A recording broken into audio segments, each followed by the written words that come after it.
Hi, welcome to my channel. If you find this video to be beneficial, please hit the subscribe button, give it a like, and let me know what you think in the comment below.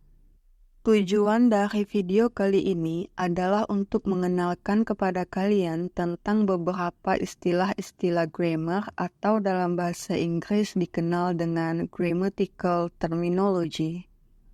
Mungkin mempelajari grammar di awal akan terasa sulit atau complicated.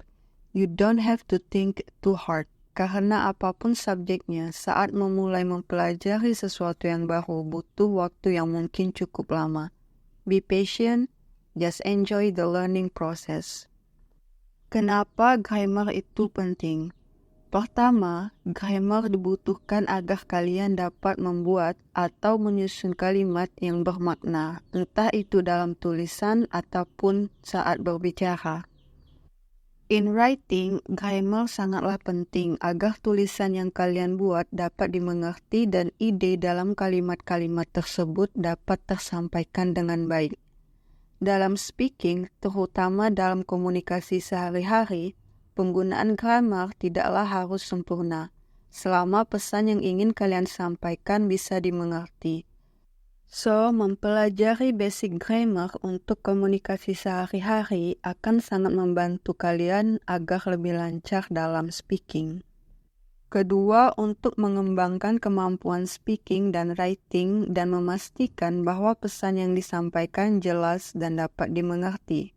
Seperti yang telah saya sampaikan, grammar untuk situasi yang tidak formal tidaklah harus sempurna. Tapi setidaknya cukup untuk orang lain untuk dapat menangkap maksud dari pesan yang ingin kalian sampaikan, entah dalam speaking maupun writing. Penggunaan grammar yang kurang bagus atau kurang tepat dapat memungkinkan untuk terjadinya miskomunikasi. Perhatikan dua contoh kalimat berikut. Kalimat pertama menggunakan grammar yang benar. Kalimat kedua, grammarnya salah. Tapi pesan yang ingin disampaikan di kalimat kedua masih bisa dapat dimengerti. Di contoh berikutnya, kalimat pertama mungkin akan sedikit sulit dimengerti dan kemungkinan terjadinya miskomunikasi sangatlah besar. Inilah kenapa setidaknya basic grammar diperlukan. Now let's start with part of speech. Perhatikan contoh kalimat berikut. Tiap-tiap kata di kalimat ini adalah bagian dari part of speech dan memiliki istilah atau termnya sendiri. I di sini adalah pronoun, love adalah verb, learning verb yang ditambah ing, grammar adalah noun, with adalah preposition, my adalah possessive adjective, friends noun because conjunctions, it pronoun is be verb, fun adalah adjective.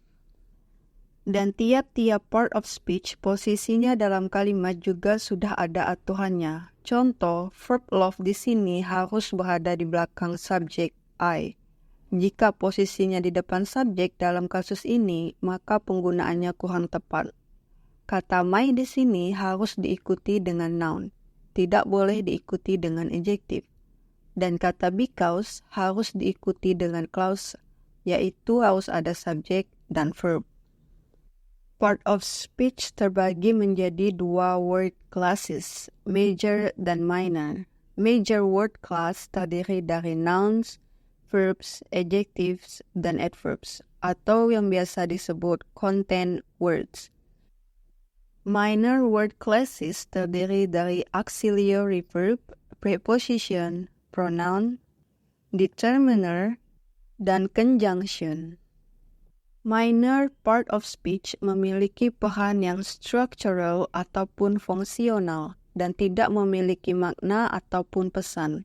Sedangkan major word classes memiliki makna dan pesan yang ingin disampaikan. Lihat kedua contoh kalimat berikut. Pesan yang ada pada major word classes setidaknya dapat dimengerti dibandingkan jika hanya terdiri dari minor word classes. Let's discuss each word class. Dimulai dengan noun. Noun adalah segala sesuatu yang berkaitan dengan a person, place, thing, dan idea. Fungsi noun dalam kalimat atau posisinya dalam kalimat, noun dapat berfungsi sebagai subjek seperti di contoh berikut. Life is hard. Life adalah noun. Noun juga dapat berfungsi sebagai direct objects yang mengikuti verb. He watered his lawn. Watered di sini adalah verb dan diikuti dengan noun lawn. Noun juga dapat berfungsi sebagai indirect object dari verbs. Perbedaan direct object dan indirect object adalah direct object menjawab pertanyaan seperti apa dan siapa. Di sini he watered apa? He watered his lawn. Dan menyiram apa? Menyiram halaman. Sedangkan indirect object menjawab pertanyaan seperti untuk apa ataupun untuk siapa. Seperti contoh berikut. And memberi apa untuk siapa? And gave the people confidence. Noun juga dapat berfungsi sebagai appositive. Appositive berfungsi untuk memberikan keterangan tambahan terhadap subjek dalam kalimat. Capital of New York di sini adalah keterangan tambahan dari subjek. Albany. Thus, noun dapat berfungsi sebagai object of preposition, di mana posisi noun di sini berada di belakang preposition. Last, noun terbagi menjadi 3 tipe. Common noun adalah kata benda yang mendeskripsikan nama-nama orang, tempat, atau benda secara umum. Contoh, professor, city, car. Sedangkan proper noun adalah kata benda yang mendeskripsikan nama-nama orang, tempat, atau benda secara spesifik. Contoh di sini, Max, London, dan Ferrari. Karena proper noun adalah nama benda secara spesifik, maka penulisannya diawali dengan huruf kapital. Last, collective noun. Collective noun adalah kumpulan dari berbagai noun yang sejenis yang digunakan untuk mewakili seluruh kumpulan noun tersebut menjadi satu unit noun. Collective noun dapat berupa kumpulan orang seperti family, army, kumpulan hewan, a pride of lion, a flock of turkeys, ataupun kumpulan benda seperti forest and galaxy. Next, kita ke verb. Verb atau dikenal dengan kata kerja dalam bahasa Indonesia adalah kelas kata yang menyatakan suatu tindakan, keadaan, peristiwa, atau pengertian dinamika lainnya. Contoh, play, write, kick, paint, laugh, and read. Dalam bahasa Inggris, verb dapat dibagi menjadi 3. Verb 1 atau biasa disebut dengan infinitive verb atau base verb. Verb 2 atau biasa disebut dengan past simple. Dan verb 3 yang juga disebut dengan past participle. Penggunaan bentuk verb 1, verb 2, atau verb 3 tergantung dengan tenses atau aspek dari sebuah kalimat. Pembahasan mengenai tenses dan aspek akan saya jelaskan lebih detail in the next video. Ada 4 grammatical morphemes atau akhiran yang dapat digunakan dengan English verb. Pertama, akhiran s atau is yang digunakan setelah orang ketiga tunggal seperti he, she, it, dan berbentuk present tense. Seperti contoh kalimat berikut. Kalimat ini adalah bentuk present tense dan subjek di sini adalah orang ketiga tunggal atau third person singular su. Jadi akhiran s di sini perlu diletakkan di verbnya. Second, akhiran ed yang digunakan saat membentuk kalimat lampau atau past tense seperti contoh berikut. Third, akhiran in digunakan saat membentuk kalimat past participle atau perfect tense.